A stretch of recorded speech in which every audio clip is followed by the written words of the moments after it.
Aquí estamos, la colmena, siguiendo la lucha popular contra el fascismo neoliberal. Y aquí estamos, con fuerza. Hola, ¿qué tal? Es un gusto saludarlos. Mi nombre es Abraham Verduga y quiero darles la bienvenida a esta nueva entrega de Panal Político. Como saben, este es el segmento que hemos diseñado colectivamente con los compas de la Colmena para, difundir, explicar, debatir las propuestas en las que creemos y además por las que estamos luchando, ¿no? Porque que nadie se engañe, no estamos refugiados nosotros en falsas equidistancias ni etiquetas como la neutralidad. Y bueno, hoy estamos aquí para defender las propuestas en las que creemos, ¿no? Me refiero a los denominados futuros, que son 11 en total. Los futuros que están contenidos en el plan de gobierno del binomio Arauz-Rabascal, el binomio de la esperanza. Nos vamos a ocupar en esta ocasión del futuro económico. Y bueno, para ello contamos con el privilegio de entablar un diálogo con un crack. Dejemos los formalismos desde ya. Ya ustedes lo están viendo, me refiero a David Villamar, quien es economista, es matemático y además, como le decía antes de arrancar esta entrevista, un gran pedagogo. Somos deudores muchos de tus generosas y atinadas reflexiones, David, en clave política, en clave económica, esas reflexiones que pones a disposición de todos a través de tus redes y además con un lenguaje potable, desenfadado, lo que ha ayudado mucho a aterrizar los grandes temas del acontecer nacional, históricamente monopolizados por estos tótems, ¿no? Los opinólogos que nadie se atrevía a cuestionar, estos expertos, entre comillas, y bueno, esos relatos que siempre han favorecido, bueno, el statu quo. Así que gracias, David, por darnos un poco de tu tiempo. ¿Cómo estás, compa? Hola, Abraham, muchísimas gracias por la invitación y gracias por esa introducción. Sí, la verdad es que el trabajo en redes toma bastante tiempo, el encontrar esa forma didáctica, pedagógica de llegar a la gente es algo que ha costado desarrollar, pero creo que está dando buenos frutos. La respuesta de la gente cada vez es más fuerte, más sólida. Es muy chévere ese trabajo. Bueno, muchísimas gracias, David. Vamos a hacer uso de ese conocimiento para un poco desmenuzar el futuro económico, ¿no? Quisiera proponerte primero que arranquemos quizá por los temas más generales, los grandes conceptos, si quieres, para luego detenernos ya a la parte de las propuestas puntuales del futuro económico. Y lo primero que me gustaría pedirte es una impresión sobre este horizonte que se está configurando en la llamada nueva normalidad. Una normalidad que no termina de nacer, la disputa está abierta, pero que podría significar el inicio de una nueva etapa, quién sabe, quizá de un sentido común posneoliberal. ¿Eres optimista, David, con este horizonte o prefieres manejarte con cautela? Es una pregunta compleja, esto de la nueva normalidad y el llamado postneoliberalismo. Yo creo que no hay demasiadas razones para ser muy optimista en cuanto a cambios, por ejemplo, de la forma de actuar del capital, si quieres. Tú puedes ver lo que ha sido durante esta pandemia, que para el caso del Ecuador ha sido dolorosísima, ¿no es cierto?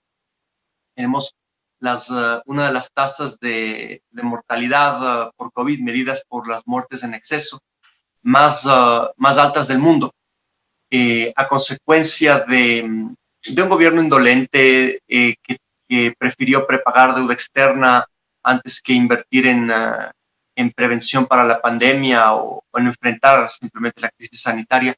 Y de eso ya hablaremos más adelante, pero el resultado es ese tremendo golpe para la sociedad ecuatoriana. Recordemos lo que fue hace un año la tragedia de Guayaquil. Y sin embargo, tú no viste un accionar solidario por parte del capital. Recordemos que la banca presionó para que sus supuestas contribuciones a la pandemia sean deducibles de impuestos, algo que finalmente no pasó, pero estuvo en la palestra, ¿no es cierto? Recordemos que la banca tuvo casi 300 millones de dólares en utilidades en el año de la pandemia, cuando el resto de la economía prácticamente colapsó, y que la inflexibilidad de la banca justamente tiene a muchas familias no solo endeudadas, sino pagando multas y hasta perdiendo sus bienes, ¿no? Hay algunos bancos, entre esos está el Banco de Guayaquil, que es uno de los que más ha cobrado en justamente en recolección de bienes por parte de ciudadanos que no podían pagar sus deudas. Entonces vemos una inflexibilidad desalmada, ¿no es cierto? Desalmada, es muy difícil tener mucha fe en esto, o sea, de parte del capital, como te digo, pensar en un cambio de comportamiento es muy difícil. Es por eso que es tan importante el recuperar los gobiernos ciudadanos, y ahí sí es donde debemos depositar la esperanza, ¿no es cierto?, en el binomio de la esperanza, en una situación en la que, aceptando que el capital es desalmado, necesitamos un gobierno con una visión humana, con las prioridades claras en el desarrollo, equilibrado en la resolución de la crisis sanitaria, en la superación de la crisis sanitaria, lo antes posible, ¿no es cierto? Y no solamente en cuáles son las mejores opciones para la rentabilidad de los grupos económicos que influyan en un determinado gobierno. Entonces, por eso es tan importante recuperar, como te decía, los gobiernos ciudadanos, es tan importante poner a gobernar a gente que sepa que lo que hace un país son los ciudadanos, ¿sí? Lo que hacen las empresas son justamente los trabajadores, y es ahí donde podemos albergar algo de esperanzas en un cambio. Yo pienso que la gente se ha dado cuenta, ha podido comparar lo que fue un gobierno absolutamente atacado por los medios de comunicación, pero que supo responder a las crisis, que supo responder a sus ciudadanos, que priorizó el gasto social, ¿no es cierto? O sea, las características del gobierno de la Revolución Ciudadana fueron el gasto social, las becas, la infraestructura, la obra pública, ¿verdad? El enfrentar al poder financiero, ¿no? Recordemos las constantes confrontaciones que había entre el frente económico y la banca que se negaba a ser regulada. Y algo que, ya que estoy mencionando esto, me parece interesante resaltar es, yo hice un estudio al respecto de cómo se han movido en los últimos 20 años la rentabilidad de la banca versus el crecimiento económico. Y tú tienes que entre 2007 y 2017 ambas van de la mano. Es decir, si sube la economía, sube la rentabilidad de la banca; si decrece la economía, decrece la rentabilidad de la banca, que es algo que tú deberías esperar en una economía saludable, donde la banca, cuyo trabajo es hacer intermediación financiera, es ganar, pero ganar a través de la intermediación financiera. Si la economía crece, es normal que haya más inversión, haya más crédito, y por lo tanto la banca gane más. Lo que no es normal es lo que pasaba antes del 2007 y que vuelve a pasar después del 2017, y es que la economía decaiga, la economía real decaiga, y la banca siga aumentando en rentabilidad. Entonces ahí lo que tienes es que la banca empieza a ganar en detrimento de la economía real. ¿Ya? Entonces, ¿qué habrá pasado en esa década extraña, ¿no es cierto?, entre 2007 y 2017, para que tengas una economía financiera al servicio de la economía real? No es magia, ¿me entiendes? No es coincidencia, no son los precios del petróleo, ¿sí? Es un gobierno que se encargó de ajustar a la banca en los momentos en los que empezaba a disociarse de la economía real, pero también que la desajustaba, le daba apoyos, incluso se llevó a elevar las tasas de interés en determinados momentos, ya incluso se llevó a elevar las comisiones, cuando ya se sentía que se estaba asfixiando la banca. Entonces, es una cuestión de hacer política pública en favor de las mayorías, y los resultados, como te digo, están a la vista, ¿no? Esta es una reflexión interesante, David, porque precisamente creo que la pandemia pone en relieve esta discusión. Hemos reivindicado entonces el rol de la política primero y luego el rol del Estado, ¿no? Como decías, no por arte de magia, los bancos por ganar más van a entregar más créditos. Tiene que haber un Estado, un órgano que vigile estos procedimientos y haya voluntad política para regular estos defectos, ¿no? del mercado. Yo creo que lo que sí es cierto es que esta pandemia nos ha dejado, bueno, enseñanzas dolorosas, ha permitido romper algunas taras, como la que mencionábamos ahora, cosas que antes parecían imposibles de mover o siquiera de cuestionar. Bueno, ahora creo que se empieza a abrir la oportunidad para disputar este nuevo sentido común. Digamos que se han roto viejas lealtades con el sistema hegemónico. Y el desafío al final no solo es humanizar el capitalismo, sino propiciar un nuevo orden de cosas. ¿No crees que al final, David, lo que estamos disputando es esto? Una resignificación del rol del Estado como instrumento para modificar la correlación de fuerzas. Sí, creo que es lo esencial, es decir, de hecho, el gobierno, cuando llegue el gobierno de Andrés Arauz, lo primero que va a tener es que nuevamente disputar o redefinir esa correlación de fuerzas que en estos últimos 4 años se ha volcado en favor de la banca, sobre todo. Es la banca la que ha gobernado, es el bloque de Creo el que ha aprobado leyes junto con el morenato y con el morenismo, digamos, y el bloque social cristiano y el bloque de Suma. Ellos 4 conformaron la planadora que aprobó leyes durante estos últimos 4 años. ¿Sí? Estas leyes fueron en absoluta contradicción a la línea de la época de la Revolución Ciudadana, cosa que no cabe en ninguna cabeza pensante, cabe decir que son la continuidad, cuando tomaron justamente medidas. Si tú ves, esto es otra investigación que también había yo colocado en redes, que la gente vea el cambio de comportamiento del bloque de Creo.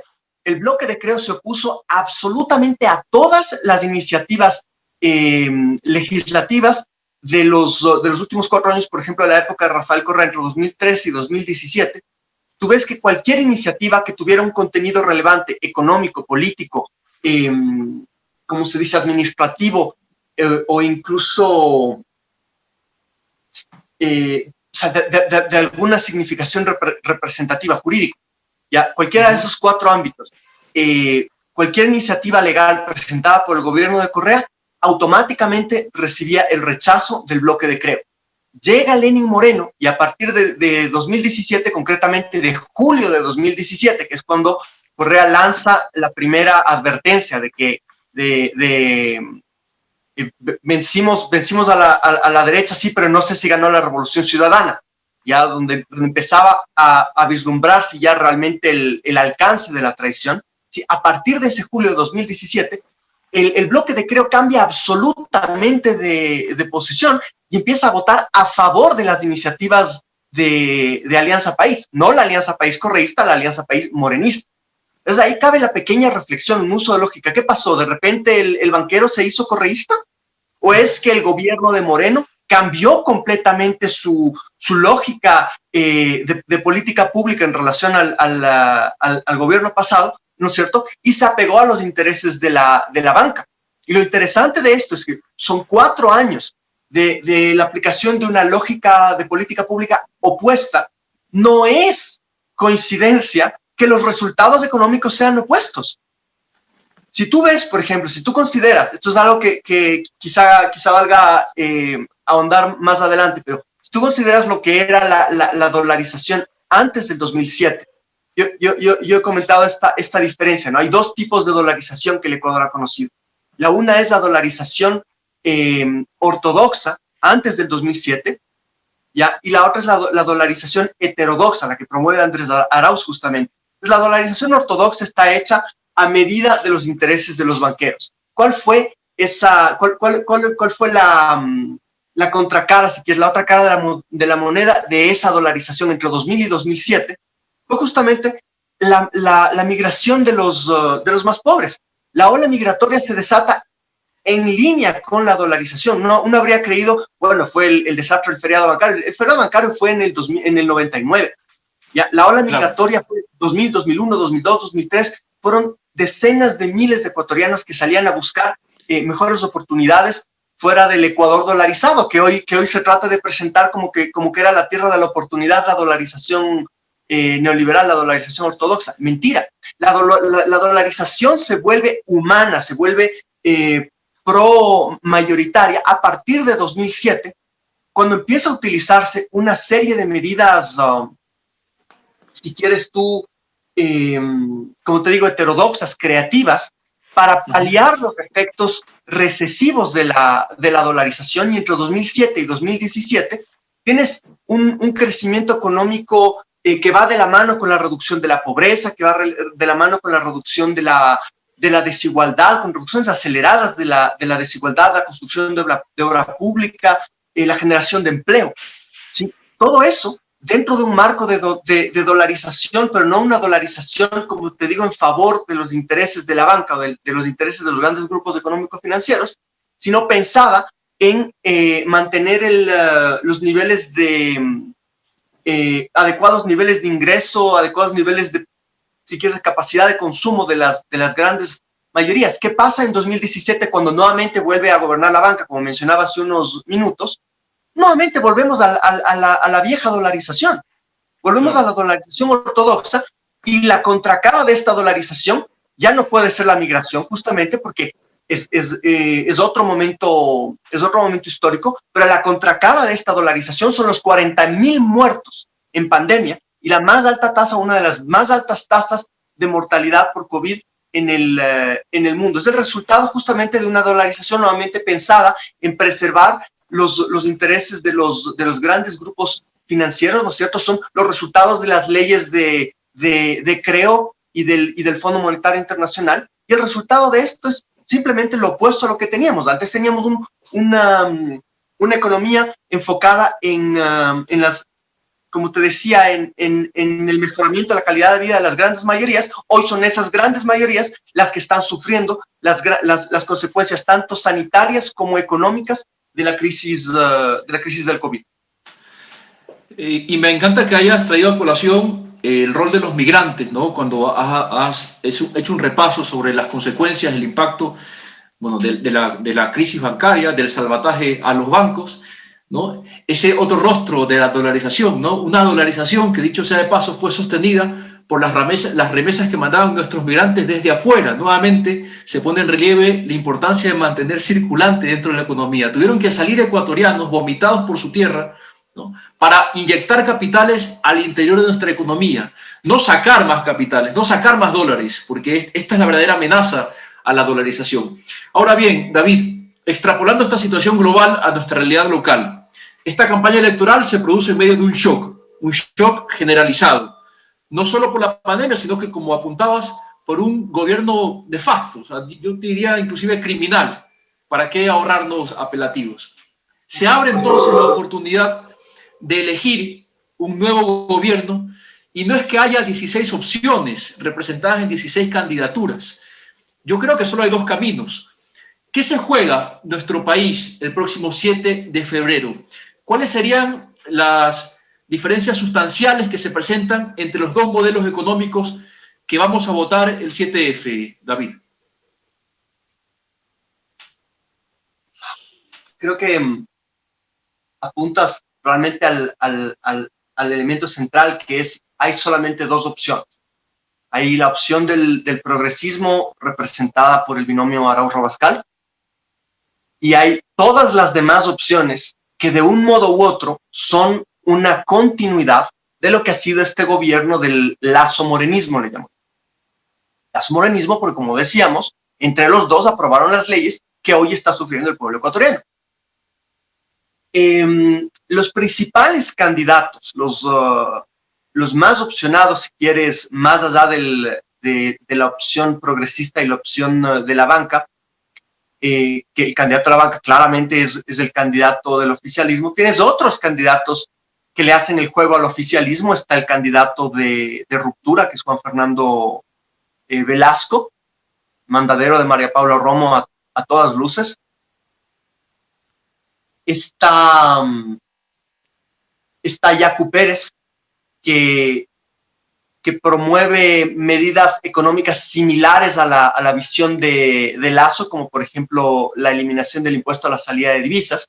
Yo suelo enfatizar que, a diferencia de Lasso, que tiene claro por qué quiere quitar el impuesto a la salida de divisas, y es alineado a sus intereses como banquero, en el caso de Yacu hay una absoluta incomprensión de lo que es el manejo de la economía. Yacu lo que quiere es ser popular entre sus potenciales votantes progresistas en términos de ambientalismo, quizá de derechos, pero liberales en términos económicos. Entonces Yacu trata de apuntalarse en esa especie de centro derecha, ¿ya? Y finalmente estos candidatos, sus propuestas, sus ataques... Está la de País también, ¿no? La de País, que bueno, es otra carta de la continuidad. Ni siquiera recuerdo el nombre, la candidata de Alianza País. Sí, por supuesto, es Jimena Peña, y también Jimena Peña. A los otros, Jimena Peña, y está también Gustavo Larrea, ¿no? Larrea, claro, el flaco querido. Todos son candidatos de ese gobierno. El flaco querido, sí. Entonces, esos son los representantes de la continuidad. O sea, ¿a qué nos conduce votar por esa gente? A lo mismo que tenemos ahora. Es la gente que ha apoyado a esta alianza entre Guillermo Lasso y Lenín Moreno, que ha aprobado las leyes, como te digo, que hoy estamos sufriendo. La otra opción es Andrés Arauz, que es una promesa no de regreso al pasado, sino de regreso al futuro. La idea de Andrés Arauz, esta idea de recuperar el futuro, tomando lo mejor de la revolución ciudadana, lo que sabemos que funciona, y añadiendo diferentes elementos para hacer esas propuestas que ya vimos que funcionan, que ya vimos que favorecen a las grandes mayorías.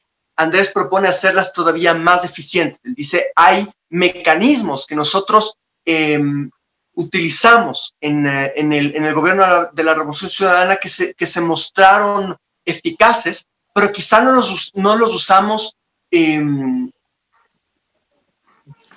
digamos, había formas más eficientes de usarlos. Y había formas en las que podíamos lograr un poco más de lo que logramos, o mucho más de lo que logramos.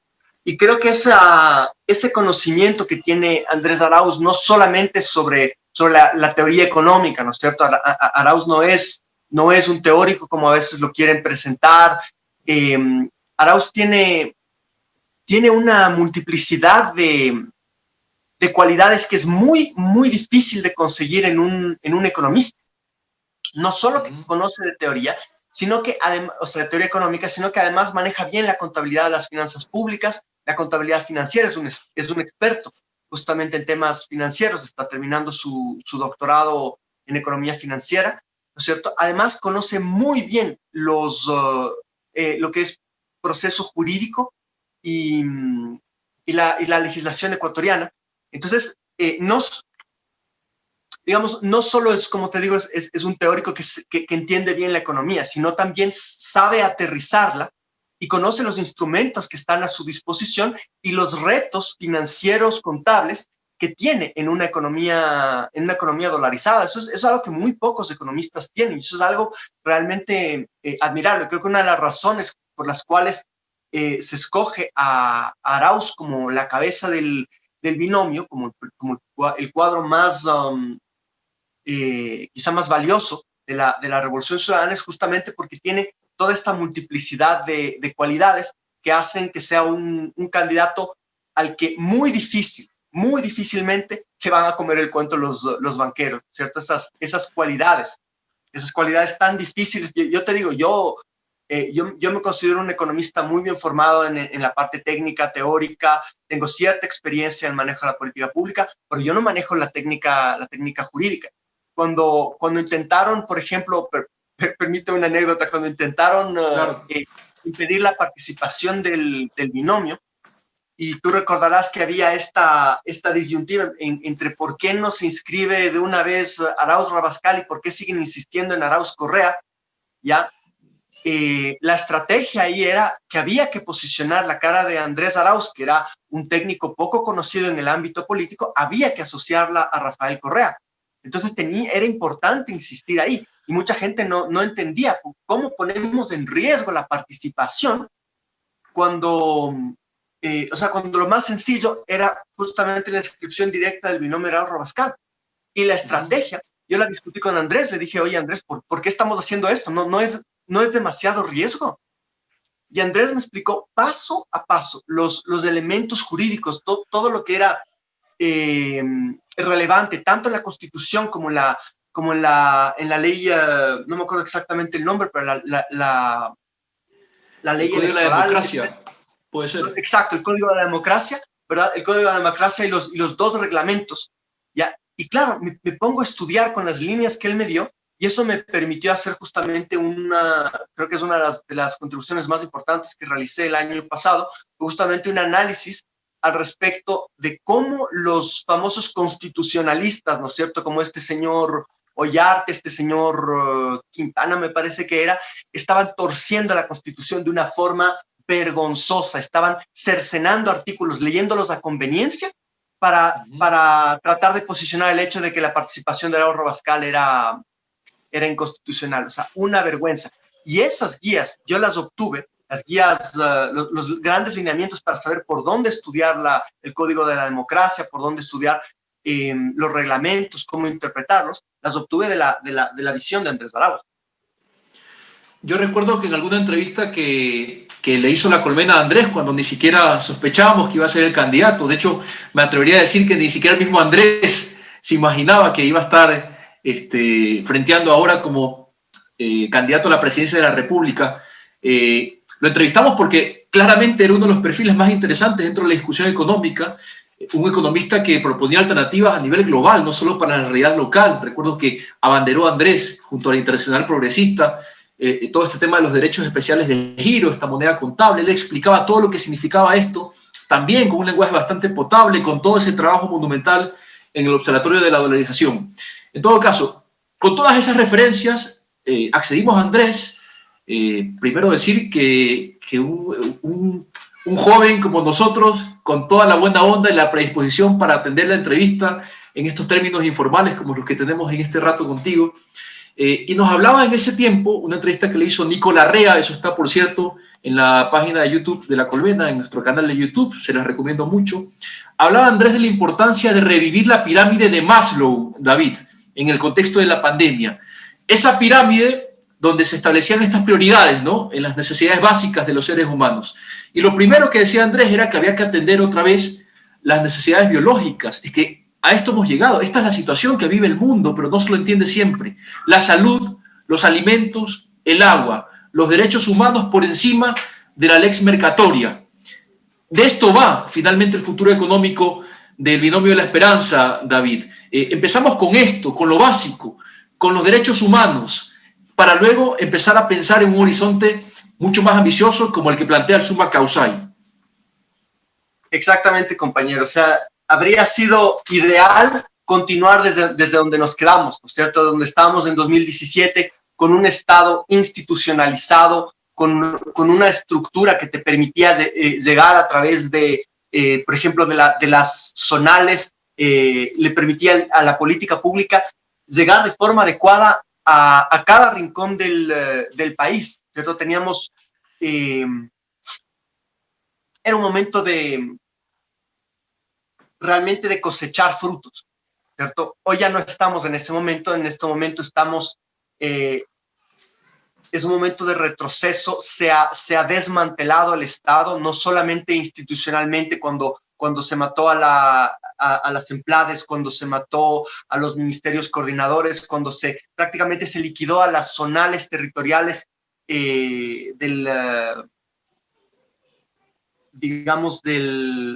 los brazos de acción que tenía el Estado a nivel ya de territorio.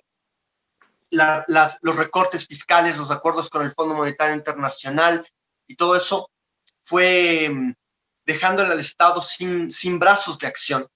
Y estamos en esa nueva situación. Ya no solamente nos falta institucionalidad, nos falta presupuesto, nos faltan además herramientas que se perdieron debido a cosas como la ley humanitaria, la famosa ley Trole 3, y la última estocada que planea el gobierno de Lazo Morenismo, que es la famosa independencia o autonomía del Banco Central, que en realidad equivale a una privatización del Banco Central, ¿cierto? A volver a lo que teníamos en los 90 y volver a lo que nos arrojó al feriado bancario. Entonces, toda esta situación tiene que ser revertida. Ya no estamos, como te digo, en un momento en el que hay que cosechar los frutos y hay que extrapolar los resultados de un plan de gobierno que funcionó. Ahora tenemos que rescatar al país. Tenemos que rescatar al país de una situación gravísima, tanto en lo humano, en lo social, en lo económico. En lo humano estamos... la pandemia no se ha solucionado. Estamos en medio de una segunda ola. Hay nuevamente ola de contagios. Los hospitales nuevamente están atiborrados de pacientes con COVID. Las muertes están aumentando, no es un tema resuelto. Y estamos ante un gobierno que, sin sonrojarse, su ministro de Salud utiliza recursos públicos para beneficio de su familia. Y ojo, esto no es lo peor, sino que es socapado y justificado por gente, por ejemplo, como Fidel Egas. Ayer yo no podía creer, pero por Dios, esa es la razón por la cual un banquero no debe gobernar un país. Ellos no entienden el problema del conflicto de intereses. O sea, que salga Fidel Egas a justificar esta acción del ministro Ceballos diciendo: es ético que uno prefiera a su familia. Sí, vaya a preferirla con sus recursos, no con recursos del Estado. Justamente. La ética individual por encima del bien común, ¿no? O sea, una cosa de locos, increíble. Pero esa es la lógica que hace falta para que uno tenga un banco próspero. Pero no para dirigir un Estado. Eso es lo que la sociedad tiene que entender. ¿Ya? Quien dirige un banco tiene altísimos intereses económico-financieros, y en el momento en que se le pone a dirigir la política pública, se generan conflictos de interés en los que el banquero va a tener que definir qué es mejor, qué decisión tomar, una que beneficie a los trabajadores y a los pobres de un país, o una que beneficie a su banco y a sus empresas offshore. ¿Qué es lo que va a hacer un banquero? O sea, Fidel Egas claramente nos informó ayer sobre sus prioridades al decir: no, la familia está primero. Ya, ok. Cuiden a su familia, todos vamos a estar muy felices. Usted, el banquero Lazo, cuiden a sus familias, pero dejen al Estado en paz. Dejen al Estado con gente que se preocupa por beneficiar a las grandes mayorías, por Dios. Dime por quién votas y te diré quién eres, ¿no? Es importante detenernos en estos perfiles que seguramente van a darle su voto al banquero Lazo. Fidel Egas, uno. Tenemos a Carlos Vera, que se ha autodenominado como parte de la élite, ¿no? Que hay que rescatar el país de las masas, ¿no? Porque somos parte de la élite. Este señor que realmente me cuesta creer que sea un académico, un alto directivo, debe ser empresarial de la Universidad de San Francisco, Gangotena, bueno, un impresentable, ¿no? Que ha hablado de la educación, que no es un derecho humano, ¿no? Los derechos sociales son privilegios de quienes pueden pagarlo. Bueno, esta es la gente, para los que no se han enterado, que va a votar por Guillermo Lazo. Pero hablemos ahora de las propuestas demagógicas, David, del binomio de la esperanza. ¿Qué es eso del 1000 de una, ¿no? Este es burdo populismo, el salvataje a los pobres no es admisible. Expliquemos un poco el alcance de esta propuesta. Hablemos un poco también de su contenido técnico, porque también hay que hacer énfasis en algo. Todas las propuestas que están contenidas en el futuro económico y de todos los futuros del plan del binomio de la esperanza tienen un sustento técnico. Y me consta que Andrés está muy, muy dedicado a respaldar cada propuesta con argumentos técnicos. Andrés siempre habló de poner dinero en el bolsillo de los ecuatorianos. Aún no se sospechaba siquiera que sería el candidato, como te decía, en esa entrevista que le hicimos hace un tiempo, pero muchos han olvidado que Andrés siempre mantuvo este discurso, esta propuesta demagógica que hoy se pretende instalarla en un contexto de campaña electoral como si fuera un baratillo de ofertas. Transferir urgentemente dinero a los sectores vulnerables. ¿Por qué es importante esto, David? ¿Por qué no es demagogia burda? Primero que nada, no es una propuesta que surge en el marco de la campaña, Esta es una propuesta de la que ya se hablaba como la primera medida que debía tomarse durante la cuarentena, ¿ya? Ustedes recordarán, hacia abril del año pasado, empezaron a surgir las propuestas de diferentes grupos de economistas al respecto de cómo responder a la pandemia. Entonces salió la propuesta de los economistas ortodoxos con Dajik, Augusto de la Torre a la cabeza, ¿no es cierto? Y la propuesta de ellos siempre es la misma, independientemente de lo que le pase al país. Siempre piden reducción del gasto público, flexibilización laboral, de regulación financiera, liberalización comercial y privatizaciones, ¿no es cierto? Entonces, siempre tú puedes estar en pandemia, puedes estar en terremoto, puedes tener fenómeno del Niño, puedes tener caída de los precios del petróleo. Para ellos la solución es siempre pasa por estas 5 medidas. Es la paracetamol que sirve para cualquier dolor, ¿no? No importa cuál sea el contexto, siempre sirve ese placebo, ¿no? ¿Qué pensarías tú de un médico que vas porque te rompiste la pierna y te receta una pastilla, vas porque te duele la cabeza y te receta la misma pastilla, vas porque, qué sé yo, tienes dolor de estómago y te receta la misma pastilla? ¿Qué pensarías de ese médico? Bueno, esos son estos economistas. Y por otro lado estaban las propuestas de los economistas progresistas. En ese grupo está justamente Andrés Arauz, está Rafael Correa, está Fausto Herrera.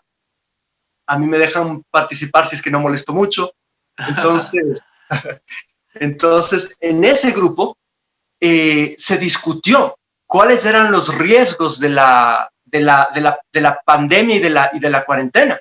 Y claro, lo primero que se vio es si la cuarentena se extiende, porque en principio fueron 3 meses de cuarentena. Si se extiende, ¿cómo va a sobrevivir la gente que vive al día de, por ejemplo, vender caramelos, vender helados? ¿De qué va a vivir esa gente?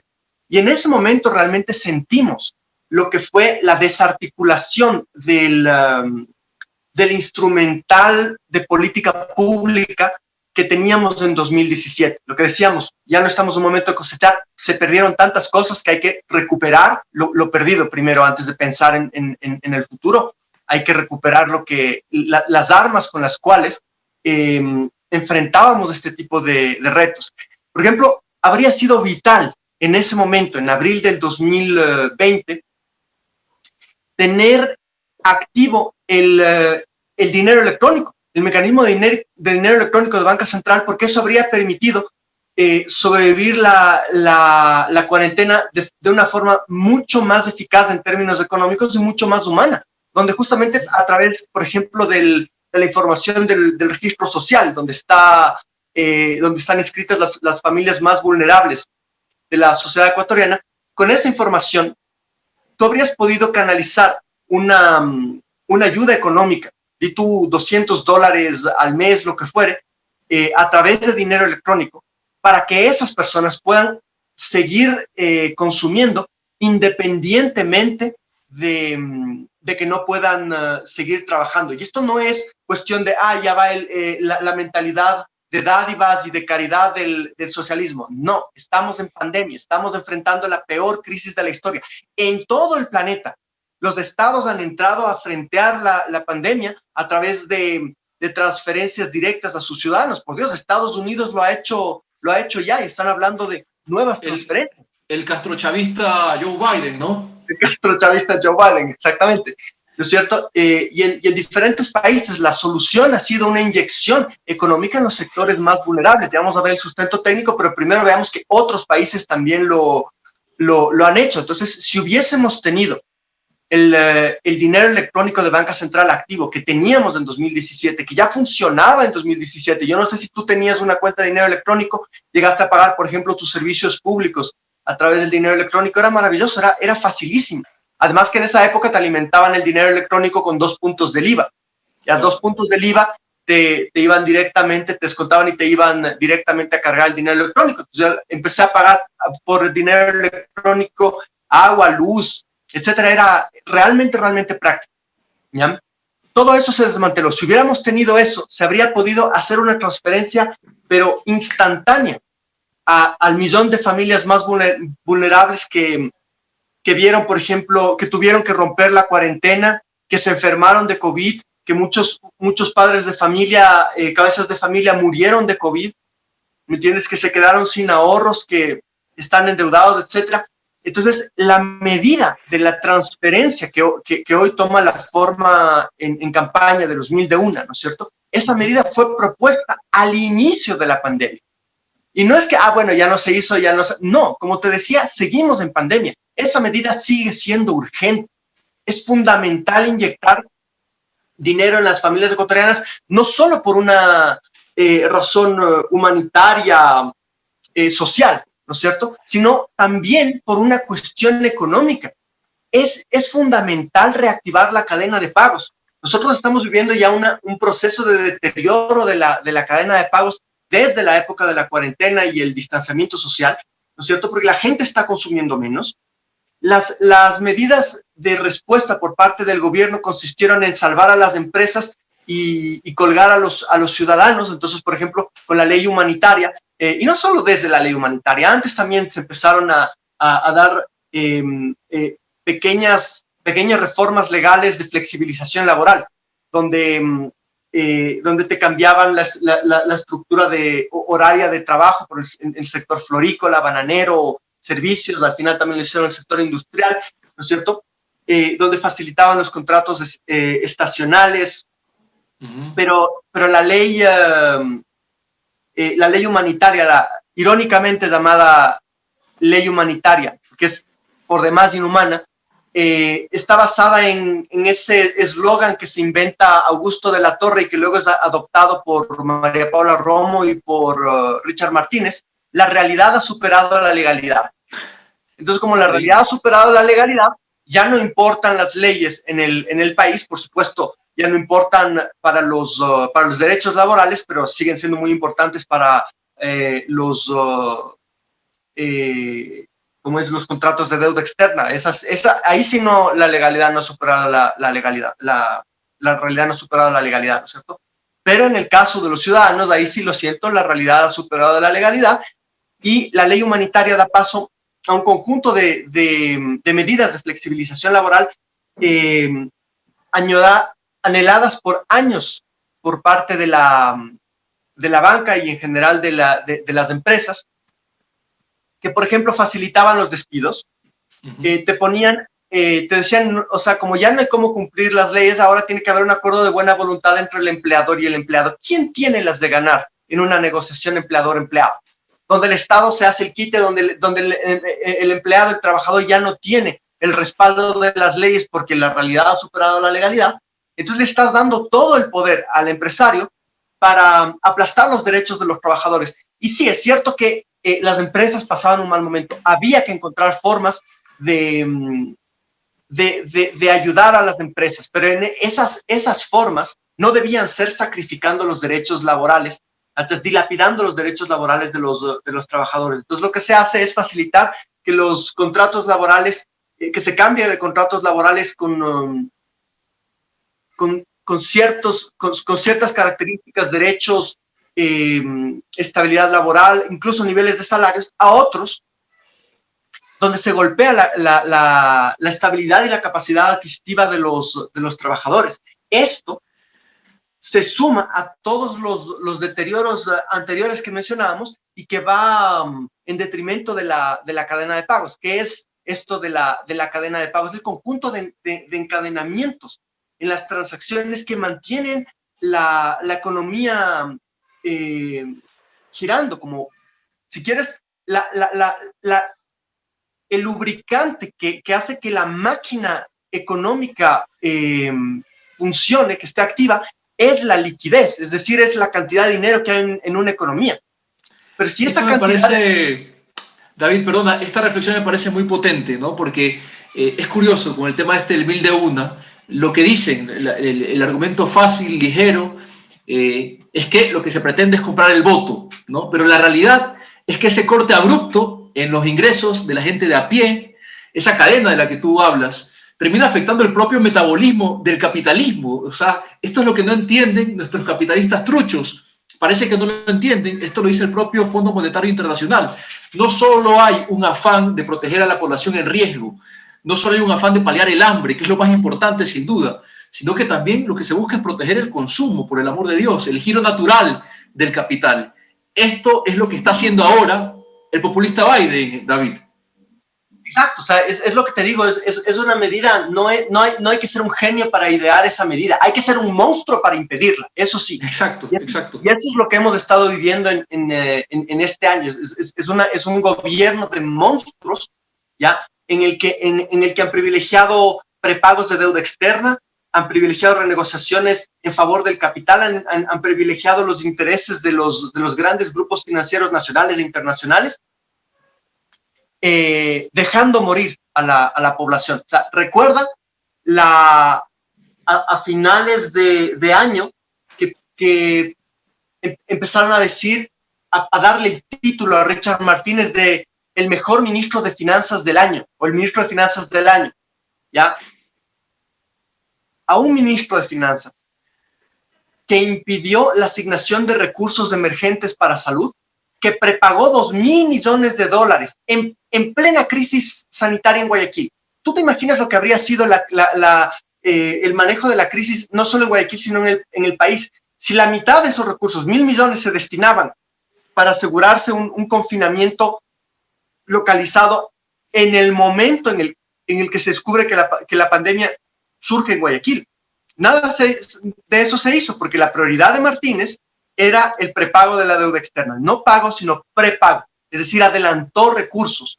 Pagos que debían realizarse en 2021, 22 y 23, los adelanta para salir de apuros por malos manejos financieros realizados por él y su equipo, ¿ya? Y deja a la población ecuatoriana a merced de la pandemia.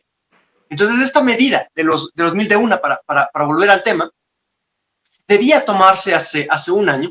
Es necesaria no solamente por razones sociales y humanitarias, es necesaria por razones económicas, como te decía, ¿no es cierto? La liquidez en una economía es el lubricante que hace que los engranajes económicos se mantengan en marcha. Cuando esa liquidez se evapora, la máquina económica se frena, como los engranajes se atoran, ¿no es cierto? ¿Cómo funciona esto ya a nivel intuitivo? Si es que la gente no tiene dinero porque no puede salir a trabajar por la pandemia, o porque el Estado no paga a los trabajadores porque está atrasado, o porque los empresarios no están vendiendo y no pagan a sus trabajadores, a su vez sus trabajadores no pueden comprar víveres, no pueden comprar medicamentos, no pueden pagar sus arriendos, no pueden pagar sus deudas. Entonces, las personas que dependen de la venta de víveres o del pago de arriendos, ¿no es cierto?, de repente también ven cortado su flujo de recursos, y ellos tenían, qué sé yo, una deuda por un auto, una deuda, un crédito hipotecario, y ellos le dicen al banco, vea, no puedo pagarle. Entonces el banco puede esperar, puede multarte, pero si esta cadena no se reactiva, si tú tarde o temprano no recibes los recursos que vienen del tendero, o que vienen de quien posee bienes raíces, y esas personas a su vez no reciben los pagos que vienen de sus inquilinos o del consumo de trabajadores de las empresas, si ese dinero, esa liquidez no se canaliza a través de los diferentes nodos de la economía, finalmente los afectados son los bancos, que van a ver un cúmulo creciente de créditos impagos, ¿no es cierto? Se va deteriorando la cartera de crédito, sube la tasa de morosidad, y ahí es cuando la ruptura de la cadena de pagos se vuelve un problema ya no solamente de los trabajadores que no están consumiendo, o de los informales que no están vendiendo, sino un problema de todos. Porque en el momento en el que empiezan a subir las carteras de morosidad, ya es el dinero de todos los ecuatorianos, ya es otra vez la sombra de un feriado bancario. Y eso es justamente lo que hay que evitar. Ahora, aquí es algo que hay que entender, y es fundamental entender. En economía hay una herramienta, es en realidad una herramienta en matemáticas, pero se utiliza mucho en economía, que es la teoría de juegos. La teoría de juegos te ayuda a entender cómo es que comportamientos que son individualmente racionales se vuelven colectivamente irracionales. Y eso es muy común en el manejo financiero. Cuando hay crisis financieras, muchas veces es por esta por esta paradoja que existe. Cuando todos los... Ahorita, por ejemplo, es un gran ejemplo es el encaje legal debería ser alrededor de, me parece, 1.500 millones de dólares. No tengo la cifra exacta. Me parece que son como 1.500 millones de dólares. Y en lugar de eso, los bancos están sobreencajados. Tienen alrededor de 4.000 millones de dólares en el Banco Central. ¿Cuál es la lógica de los bancos? Es, por si acaso, suban los requerimientos de la ciudadanía, una corrida o algo así, los bancos tienen un colchón para atender a las necesidades de sus clientes. Entonces, en lugar de prestar, están guardando la plata en las bóvedas, ¿no es cierto?, en las bóvedas del Banco Central, para, si es que se necesita, dar a sus clientes. Pero ¿cuál es el problema? Como todos los bancos están haciendo lo mismo, hay una cantidad de recursos de liquidez que están ociosos. Claro. ¿Ya? Si es que el Banco Central pudiera canalizar esos recursos, que no significa llevarse los recursos de los depositantes, no, significa apalancar créditos. ¿Ya? Esto ya se hizo, ya se ha hecho, no nos estamos inventando el agua tibia aquí.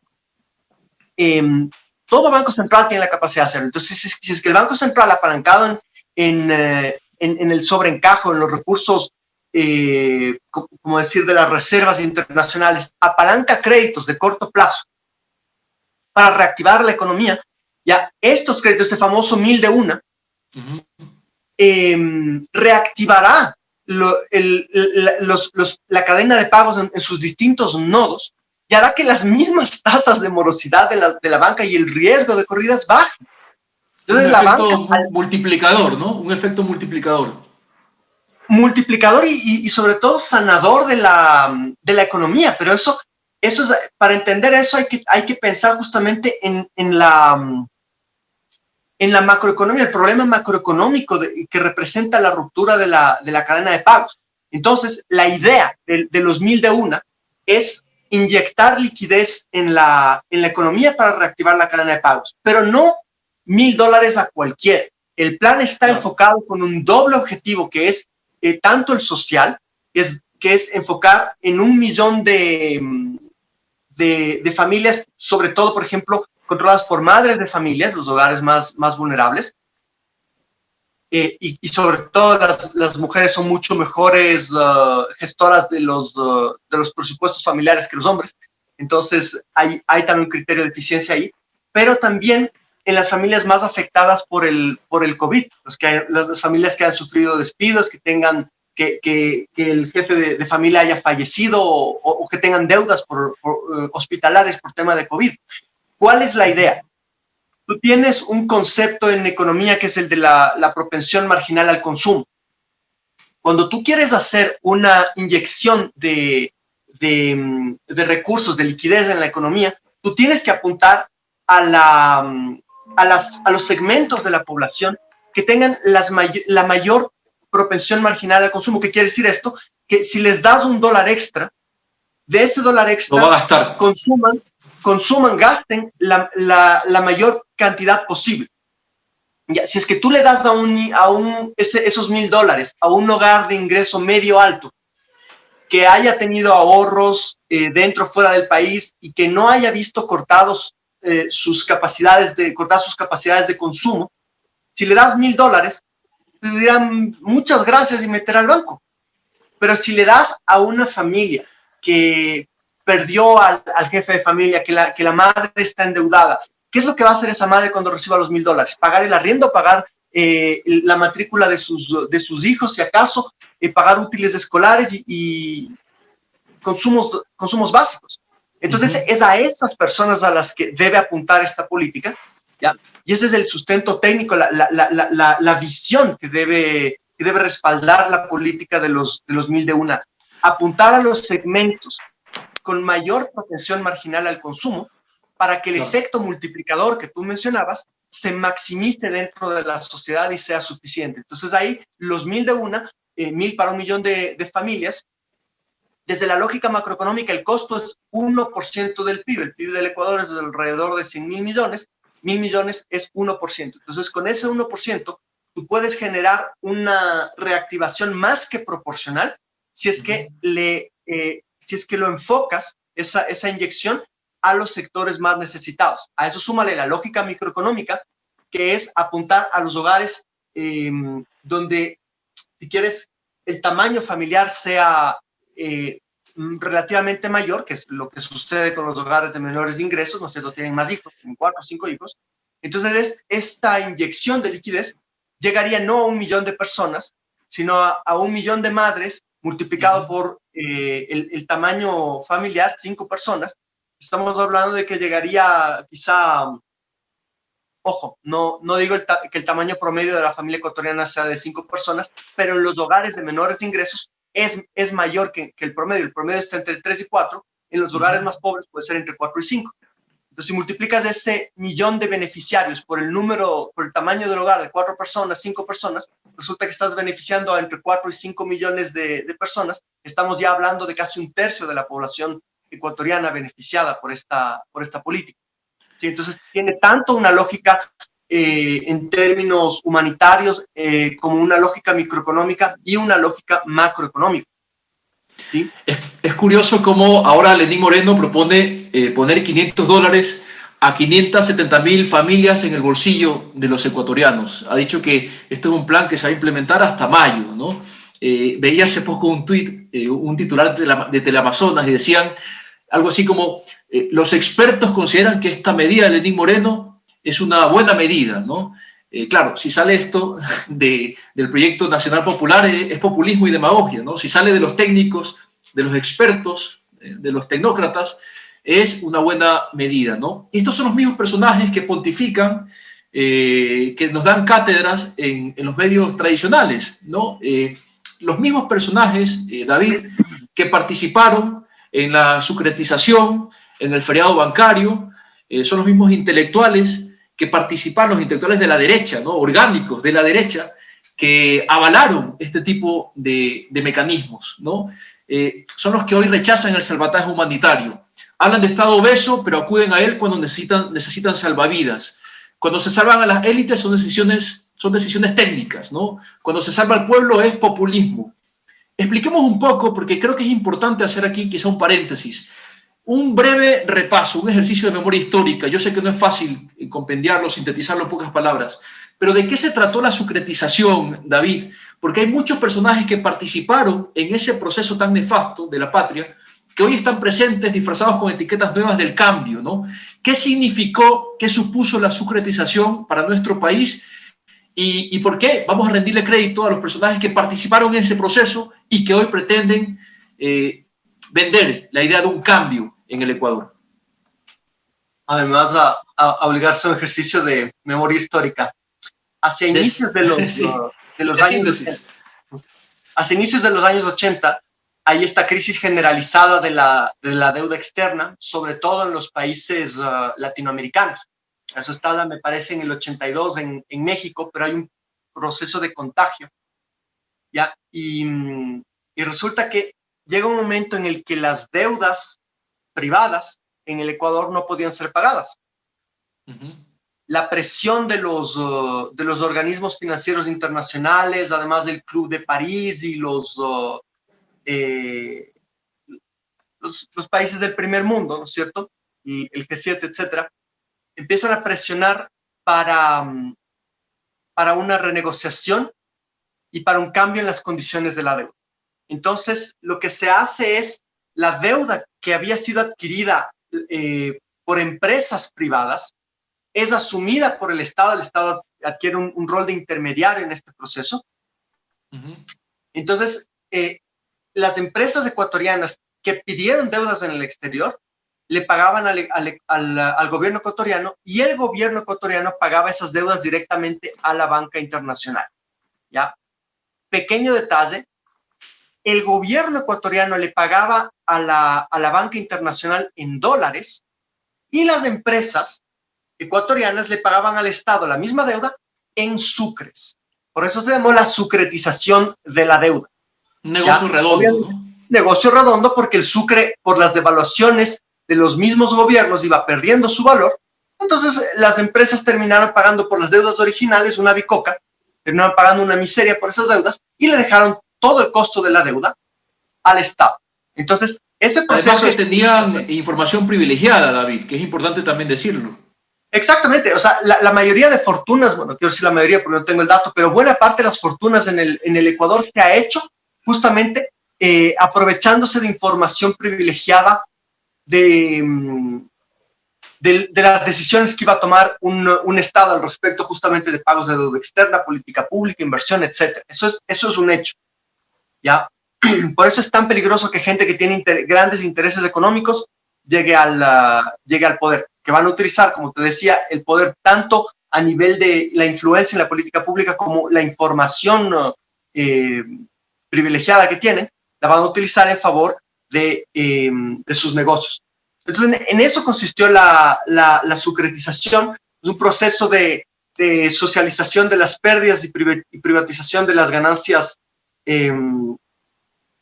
sobre todo socialización de las pérdidas. Es este mecanismo en el cual el sector privado se aprovecha de su influencia en el Estado para pasarle el costo a todos los ecuatorianos, porque quien paga eso finalmente es el Estado con recursos de todos nosotros. Algo similar se vive 15 años después con el feriado bancario. O sea, el feriado bancario, la banca se endeudó demasiado por reformas que lo permitieron, reformas legales como la Ley General de Instituciones Financieras. Le permiten a la banca privada, por ejemplo, generar créditos a empresas vinculadas, son famosos créditos vinculados, ¿no es cierto? Entonces la el banquero empieza a prestarle al sobrino, al hijito, es que mi hijito es un genio en los negocios, entonces le voy a dar $1.000.000, poco importa que no esté bien apalancado, poco importa que no me haya presentado un proyecto bien detallado, ¿no es cierto? Le presto eso a mi sobrino, le presto a la empresa de mi hijo, etcétera, etcétera, y resulta después que el hijo, el sobrino no han sido tan buenos negociantes como el banquero creía, y de repente no le pagan de vuelta los créditos, empiezan a subir las morosidades, ¿ya? Uh-huh. Y de repente el banco ya no tiene liquidez, recurre al Estado, le dice, vea Estado, présteme, ahí sí Banco Central, présteme $100 millones, présteme tanto, ¿ya? Y con eso, en lugar de sanear el banco, muchos banqueros lo que hicieron es adueñarse de la plata, porque ya sabían que sus bancos estaban quebrados, y nuevamente se llevan esa plata, le dejan al Estado el banco quebrado, hágase cargo, y de repente en el 99 quiebra alrededor del 60% del sistema financiero privado. 60% de los bancos quiebran. ¿Y quién se hace cargo de esas deudas? Nuevamente el Estado ecuatoriano, un nuevo proceso de socialización de las pérdidas. ¿Ya? Todos esos procesos le costaron hartísimo al Estado. Estamos hablando de costos que superaban el 10% del Producto Interno Bruto para beneficiar a unas pocas familias que manejaron mal sus finanzas, que manejaron mal sus empresas, ¿ya? Y en este caso, en cambio, la propuesta es utilizar apenas 1% del PIB o 3% del presupuesto general del Estado para socorrer a las familias que están siendo golpeadas por la peor crisis sanitaria y económica de los últimos 100 años. Y ahora nos dicen que esto es populismo. Y ahora nos dicen, no, que son los recursos de todos los ecuatorianos, que eso no hay como tocar. No. O sea, el discurso es doble. Cuando se trata de socializar las pérdidas, una medida técnica es necesaria, era un bien superior. Cuando se trata de socorrer a las grandes mayorías, ahí es populismo. Es la doble moral de nuestras élites, es la doble moral que veíamos justamente cuando conversábamos, lo que te decía, la opinión del banquero Fidelegas. No, es ético preferir a la familia. Ellos no entienden el concepto de conflicto de intereses. Yo creo que esa es la razón por la cual se enriquecen tanto. Si tú no entiendes, no ves como un dilema ético el conflicto de intereses, no tienes restricciones morales en tu enriquecimiento. Es uno de los problemas de nuestras élites. Pero bueno, es increíble, ¿no? Sí, solo para precisar, ¿no? Un poco para recapitular un poco las cosas importantes que se han dicho en esta entrevista. Se ha hablado un poco de la ética, ¿no? De la ética social, la ética de las decisiones, la importancia de reivindicar la política, ¿no? Esa doble moral, prepagar deuda a tenedores en un contexto tan doloroso como la pandemia, eso no tenía nada que ver con la falta de ética, eso no tiene nombre. 2.000 millones de dólares para seguir jugando a la ruleta en el mercado financiero, eso no tiene nombre, eso es criminal. Las decisiones políticas marcan diferencias, David, entre la vida y la muerte, y esto va para aquellos que dicen que no les interesa la política, a ver si nos avispamos un poquito, ¿no? Hay que involucrarse en la política. Hoy pretenden desmarcarse. Quería preguntarte qué opinión te merece, por ejemplo, que hoy esta aseveración de que el gobierno de Moreno está entregado a la banca, ¿no? No es una aseveración baladí, ¿no? No es una aseveración que se desliza de forma irresponsable o de manera frívola en el marco de una campaña electoral.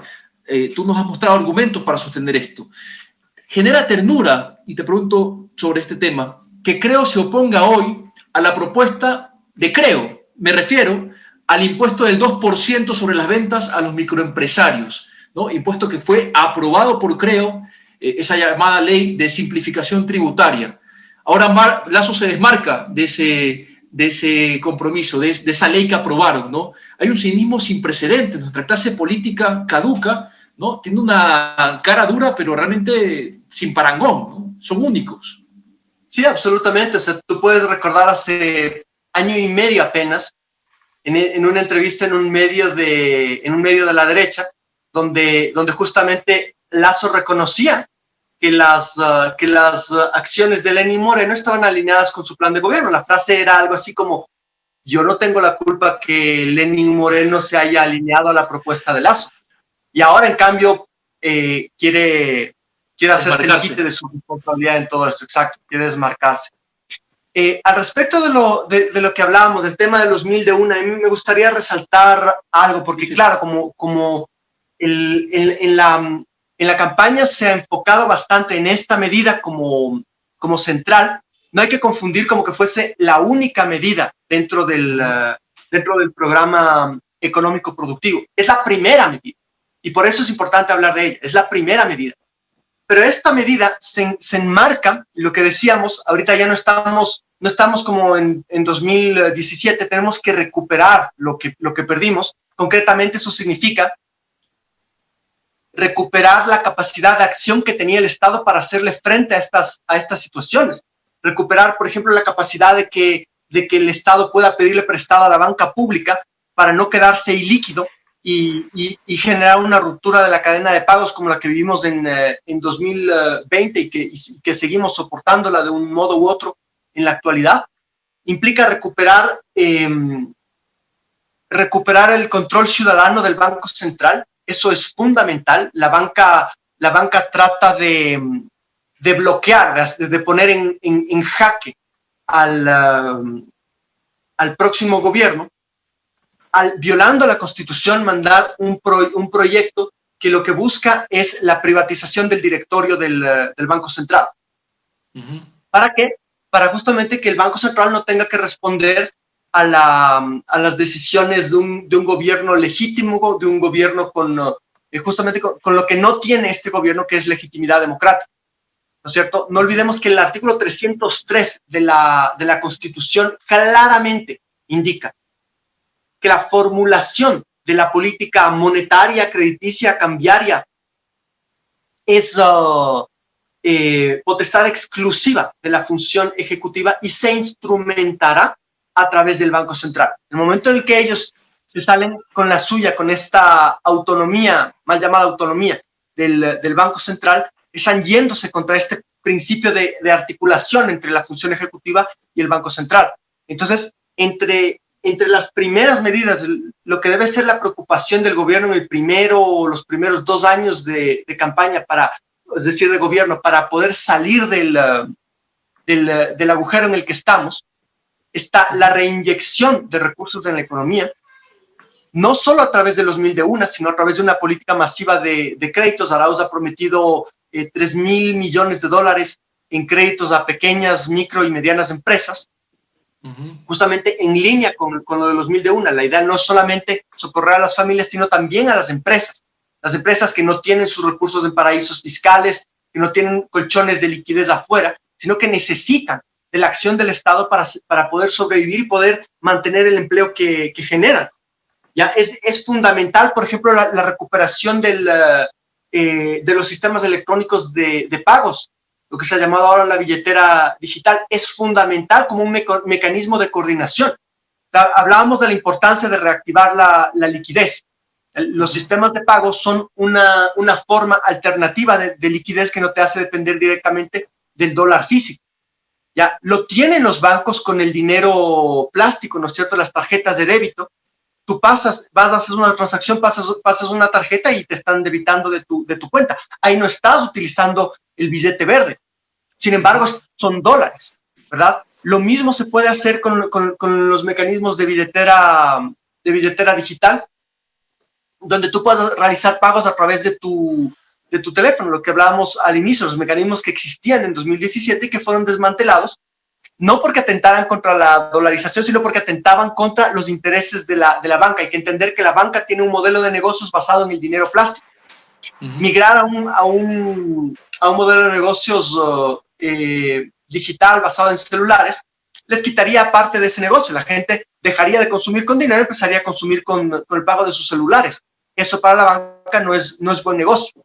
Ya cuando tú tienes un negocio cimentado en una tecnología, una nueva tecnología, se vuelve una amenaza. Es la famosa destrucción creadora de la que hablaba Schumpeter. Una nueva tecnología representa un riesgo para la tecnología ya implantada, y quienes dependen de esa tecnología implantada, si tienen poder para bloquear esa tecnología, lo van a hacer, porque son sus intereses económicos. Eso es lo que vimos, ese fue el accionar de la banca en 2017 para bloquear al dinero electrónico. Es fundamental que la ciudadanía se empodere de esos nuevos mecanismos de pago y que vea que van en favor de las grandes mayorías. Hay un 30 o 40% de la población que no puede acceder a dinero plástico porque no son sujetos de bancarización, pero tienen su celular. Entonces, tranquilamente podrían acceder a los beneficios del pago a través del sistema de celulares que, como te decía al inicio, te permitiría acceder a estas transferencias económicas de manera inmediata, con prácticamente cero costo, a diferencia de los sistemas de pago plástico, de la tarjeta de débito o de crédito, que tienen costos, ¿no es cierto? Y a eso súmale el beneficio macroeconómico nuevamente, que es la aceleración de la velocidad de circulación del dinero, que es esto, término quipuyesco, término económico, ¿no es cierto? Cuando tú calculas la cantidad total de dinero en la economía, no es solamente la masa monetaria, sino a eso tienes que multiplicarle por la velocidad de circulación del dinero, que es el número de veces que un dólar circula en diferentes transacciones. Ya eso te da una idea de toda la capacidad de consumo que existe en un país, dada la cantidad de dinero. Los mecanismos alternativos de pago, como el dinero plástico, el dinero digital, el dinero electrónico, etcétera, lo que hacen es que dependas menos de la disponibilidad de un dólar físico. Yo ahorita no tengo dólares en mi billetera, pero tengo una tarjeta con la cual puedo pasar y ir a comprar en la tienda una Coca-Cola o lo que fuera. Quien no tenga ese dinero y no tenga billetes, ¿no es cierto? Quien no tenga tarjeta y no tenga billetes, ¿cómo paga? Ahorita no tiene mecanismos, pero si existe el mecanismo del pago a través de una billetera digital, no necesitas tener el billete y no necesitas tener tarjeta de crédito, porque puedes ir y pagar, que te debiten directamente, por ejemplo, del celular. Es fundamental entender la importancia de estos mecanismos de diversificación de pago, ¿ya? Que no son amenazas a la dolarización, al contrario, la fortalecen. Entonces, todos estos mecanismos de inyección de recursos a través de los 1000 de una para las familias, a través de crédito para las pequeñas y medianas empresas, microempresas, además de enfocarse en reducir los costos financieros, reducir la tasa de interés, por ejemplo, y la generación de mecanismos alternativos de pago, que ya se dio en la crisis del 2015-2016, se generaron lo que se llamaban los títulos de banca central, con los cuales el Estado pagaba parte de sus deudas a los proveedores, y los proveedores con eso pagaban impuestos, por ejemplo. ¿Ya? Y ahora el dinero electrónico. Son diferentes mecanismos con los cuales tú diversificas la forma de hacer transacciones, ya en dolarización, porque de lo que se trata es de eso. O sea, el discurso ha sido centrarnos en el tema de la desdolarización como amenaza, cuando en realidad en lo que hay que hablar es en fortalecer la economía en dolarización. ¿Cómo la fortaleces? Evitando, por ejemplo, que salgan dólares. Eso es algo que se me olvidaba resaltar. Es fundamental. Es fundamental generar mecanismos de control de la salida de divisas. Lo que atenta contra la dolarización es justamente tener un sistema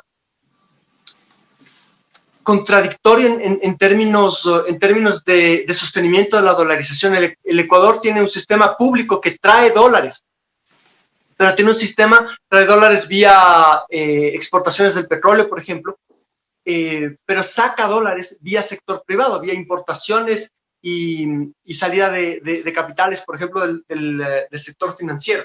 Es fundamental controlar esto si queremos proteger realmente la dolarización. Y eso no se consigue como propone el banquero Guillermo Lasso o Yacu Pérez, eliminando el impuesto a la salida de divisas, sino justamente generando regulación que permita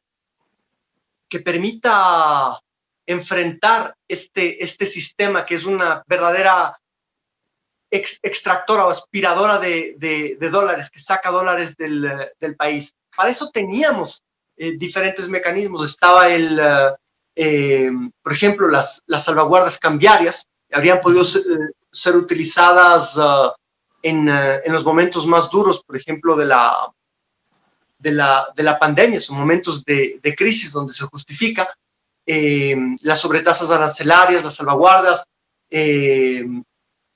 Está, por ejemplo, el coeficiente de liquidez doméstica. Es una regulación que sirve justamente para obligar a la banca a traer parte de sus recursos para invertirlos en el país, para invertir en el país donde se generaron esas utilidades, donde se generaron esos recursos. Y, por supuesto, el impuesto a la salida de divisas. De eso, más mecanismos de incentivo a la traída de nuevos dólares, son mecanismos que ahora hemos enfatizado como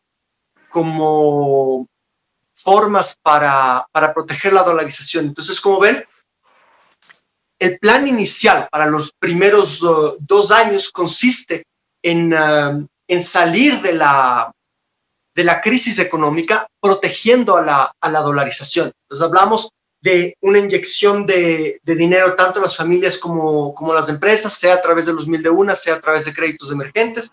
Hablábamos de recuperar el control ciudadano del Banco Central y los mecanismos que le permitían al Banco Central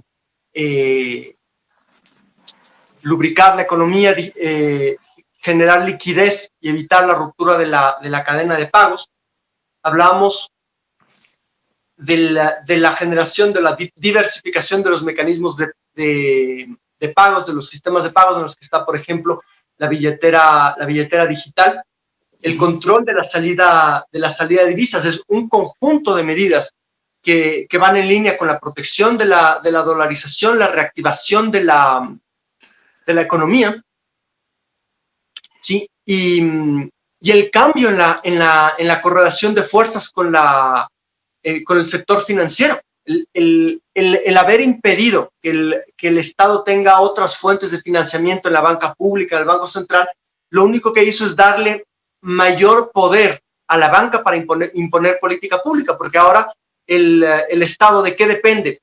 Si no le alcanzan los impuestos para cubrir gastos, depende de deuda. ¿Y quién contrae esa deuda? La banca nacional o la banca internacional, en poco. Justamente, entonces, sobre el tema de impuestos, David, para ir terminando, tengo unas 3 preguntas más que quisiera formularte, ¿no? El tema de impuestos, me pasa un centro, mi compa de la Colmena, Nicolás Larrea, ¿no? Economista también. Los impuestos, dice Nico, son una de las fuentes de recaudación de recursos más importantes de un Estado. Dadas las condiciones actuales con la pandemia, su relevancia en el debate político ha cobrado mayor intensidad. A tu criterio, David, ¿debería haber una disminución impositiva o, por el contrario, ciertos gravámenes deberían reforzarse? ¿Cuáles son los impuestos sobre los cuales el próximo gobierno tuviera que centrarse? ¿Cuál es la propuesta de Andrés en este sentido? En pocas palabras, compa. Brevemente, lo que Andrés Arauz propone es enfatizar en lo que sería la progresividad de los impuestos, progresividad y equidad del sistema tributario. ¿Eso qué quiere decir? Que paguen más los que más tienen, que traigan dólares los que los tienen afuera, ¿no es cierto? Que paguen más por sacar dólares los que quieren sacarlos. La idea es un sistema tributario.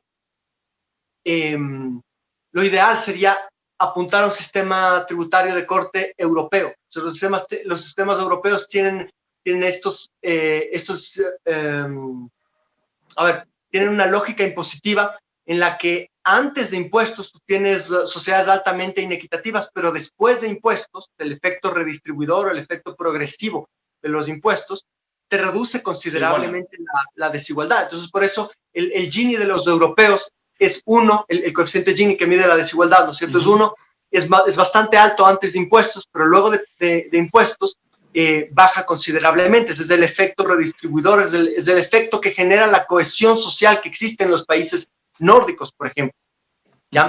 Entonces, hacia allá hay que apuntar, pero para eso, más que pensar en subir o bajar impuestos, hay que luchar contra la evasión fiscal. Uno de los ejes de las investigaciones de Arauz ha sido, por ejemplo, el tema de los precios de transferencia, ¿no es cierto? Donde las empresas que tienen subsidiarias en el exterior maquillan sus costos y sus utilidades comprándose y vendiéndose a sí mismas, ¿no es cierto? Entonces, por ejemplo, si tú compras insumos de una subsidiaria en el exterior, esa subsidiaria no entra como en la contabilidad de tu empresa porque factura en el exterior, ¿no es cierto? Pero te vende algo a un costo altísimo.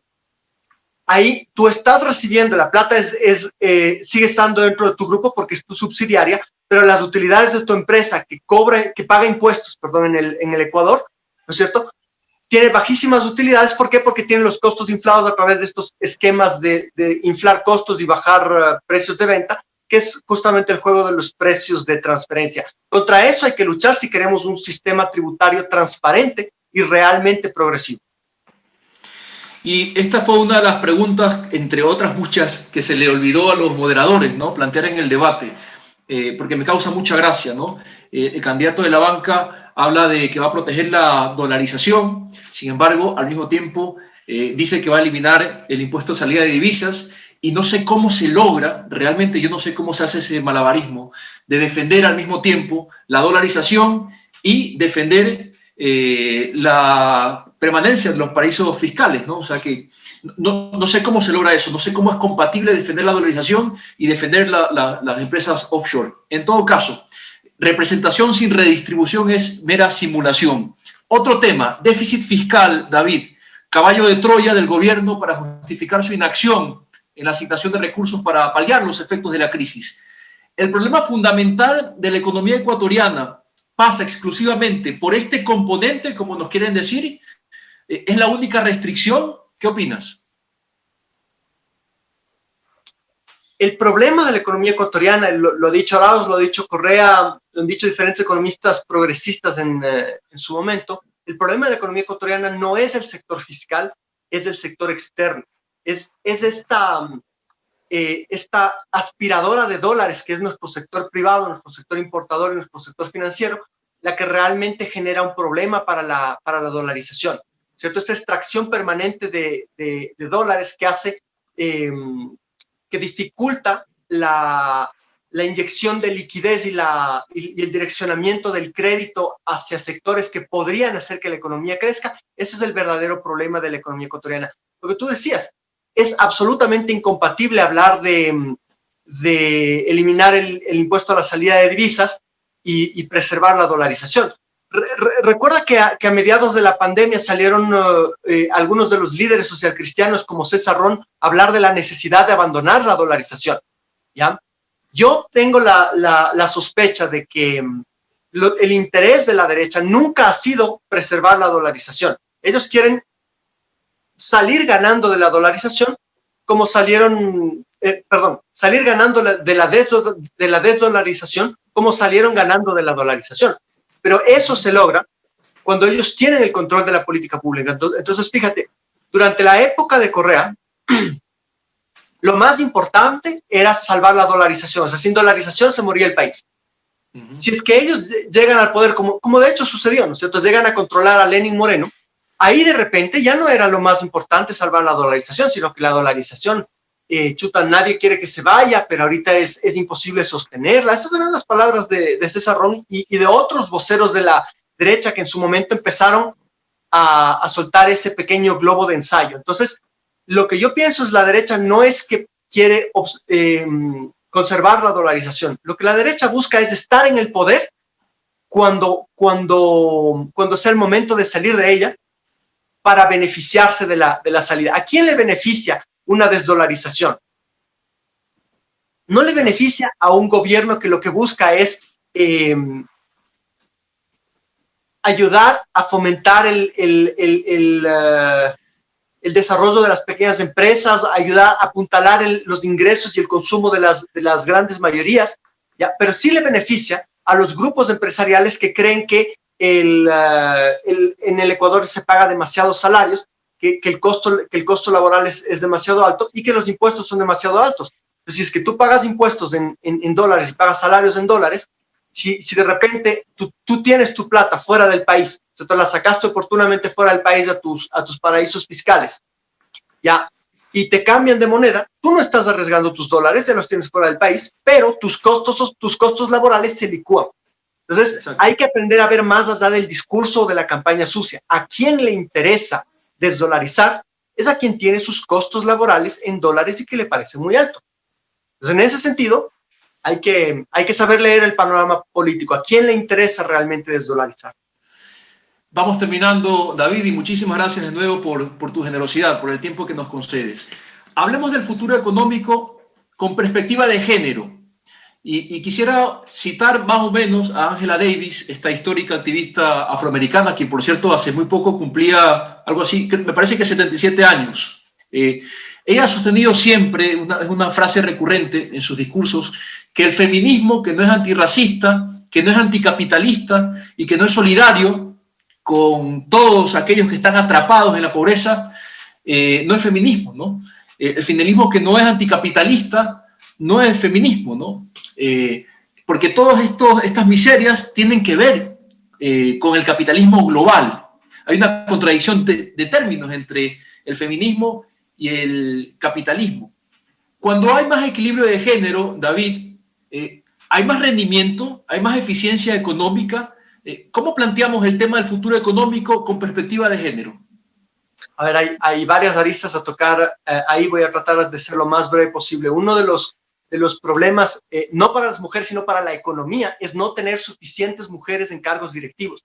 Yo escribí un paper al respecto de esto que fue publicado en el Banco Central, que te explica cómo el hecho de que exista este llamado techo de cristal, que es un bloqueo invisible que existe para que las mujeres accedan a los más altos puestos directivos en una empresa, puestos gerenciales o de toma de decisiones, ¿no es cierto? Es un desperdicio en términos de capacidades intelectuales, porque es un hecho que los hombres y las mujeres ven la realidad de forma distinta. O sea, a nivel de las ciencias, de las neurociencias, se ha establecido diferencias en la percepción de la realidad, por ejemplo, en la capacidad empática que tienen. Las mujeres tienen mayor capacidad empática que los hombres, las mujeres tienen mayor capacidad de multitasking para manejar más variables simultáneas que los hombres. Ya los hombres somos monotasking, por ejemplo. Ya, y en determinadas actividades económicas quizá el monotasking es más favorable, pero en otras actividades económicas la empatía y el multitasking son si quieres, ventajas fundamentales que las economías no están beneficiando. Entonces, de las que las economías no se están beneficiando justamente por la existencia del techo de cristal. Entonces, el advenimiento de gobiernos progresistas que vayan en contra de ese tipo de discriminaciones van a permitir que las mujeres aporten en todo su potencial al desarrollo económico. En este momento es absurdo no permitir que esas capacidades creativas, capacidades de las cuales podría beneficiarse la empresa nacional y en cualquier país del mundo, ¿no es cierto? Es absurdo no permitir que esas capacidades se aprovechen a plenitud. Es una contradicción hasta con los intereses mismos del capitalismo. Desgraciadamente, tenemos que luchar contra un capitalismo que tiene esos bloqueos históricos, ¿no es cierto? Si quieres, esos atavismos machistas que están presentes en elementos como el techo de cristal, en la composición de los partidos políticos. Recordemos que el Partido de la Revolución Ciudadana, Alianza País, en la época de Rafael Correa, fue uno de el primero y uno de los únicos partidos en alcanzar la equidad de género, y el gabinete de Correa era uno de los gabinetes más diversos, donde se vio mujeres ya no solamente en temas de el INFA, el Ministerio de Bienestar Social, sino, por ejemplo, Ministerio de Defensa, Ministerio de Relaciones Internacionales, etcétera, ¿no es cierto? Lo que tú decías es fundamental, entender el feminismo más allá del feminismo liberal, un feminismo que tiene que compenetrarse con la cuestión económica, con las desigualdades que existen en una sociedad, que golpean más a las mujeres. Eso es un hecho. Yo no quiero entrar aquí a pretender que soy experto en temas de género. He estudiado las desigualdades, que es al respecto de lo que escribí, pero me sorprende mucho, por ejemplo, que haya segmentos del feminismo que crean que es más importante la imposición del lenguaje inclusivo que, por ejemplo, el lograr equidad en las cuestiones laborales. Por ejemplo, el tema de que se pague el salario mínimo igual que a los hombres, a las empleadas domésticas. Eso fue un gran avance en términos de equidad de género, que no fue reconocido en su momento, ¿ya? Entonces hay que ir hacia cualquier medida que luche contra la desigualdad y contra la inestabilidad laboral es una medida de equidad de género, porque los primeros grupos golpeados, el primer grupo golpeado en una crisis son las mujeres, porque justamente como existe el riesgo de que la mujer quede embarazada, riesgo entre comillas, ¿no? De que la mujer quede embarazada, etcétera, o de que tengas que pagar cargas familiares, ya, las empresas tienen un sesgo, y en el momento en el que hay un resquebrajamiento de la economía, el primer desempleo que sube es el desempleo de las mujeres. Eso ocurrió en el feriado bancario, en la crisis del feriado bancario, y en las diferentes crisis las mujeres son las primeras afectadas. Entonces, un gobierno que luche en pro de la estabilidad laboral ya está de por sí teniendo un sesgo profeminista. Además de que Andrés Arauz ha manifestado en diferentes momentos, por ejemplo, el hecho mismo de que los 1000 de una se enfoquen hacia las mujeres, hacia las jefas de hogar, ya te da la pauta de un gobierno que tiene una visión sobre la importancia de la equidad de género. ¿Entiendes? Hay que entender eso. O sea, en el primer momento, el primer año, los primeros 2 años, será salir de la crisis. Luego es repensar el país, hacia dónde íbamos, esa es la idea de la recuperación del futuro. Y para eso está el tema del crédito masivo, para eso está el tema del trabajo digno. La recuperación del trabajo digno es también una medida como decimos, de equidad de igualdad, y por lo tanto pro equidad de género. Porque si hay un grupo al que se le vulnera su estabilidad laboral, es a las mujeres. Entonces tenemos que ver las medidas. Se ha hablado de medidas puntuales, pero tenemos que ver esto como un plan estructural, primero de recuperación de las capacidades del Estado, y luego, cuando tengamos esas capacidades, nuevamente de recuperación del futuro. Esas han sido las promesas de Andrés Arauz. Creo que hemos tenido la oportunidad de abundar en esta entrevista tanto en las dificultades que está atravesando el país, como en la solidez de las propuestas, la importancia de llevarlas a cabo. Te agradezco muchísimo por la entrevista, Abraham. No, David, no. Si me permite, solo una pregunta más que me queda en el tintero. Y bueno, apuntar esto, ¿no? Las cosas no van a cambiar de la noche a la mañana, será un proceso largo, como tú lo has dicho.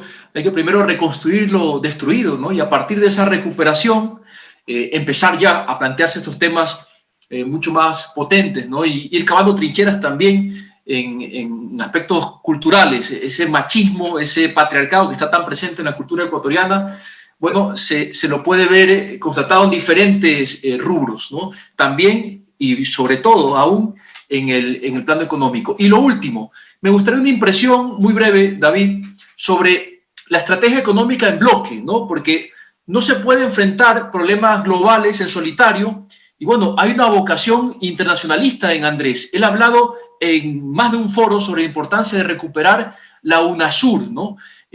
Dame una impresión sobre este tema, ¿no? La importancia de enfrentar el contexto global tan acuciante en bloque. Solo imagina lo que habría sido la renegociación de la deuda ecuatoriana en bloque, por ejemplo, con la deuda argentina. Lo que habría sido la posibilidad de un accionar conjunto en el tema de la pandemia, si se hubiera hecho en bloque. La posibilidad de articular políticas laborales en bloque. Eso era uno de los sueños de Rafael Correa cuando se creó la UNASUR. Ya, que nuestros países, los países de la UNASUR, dejen de competir en base a la flexibilización laboral.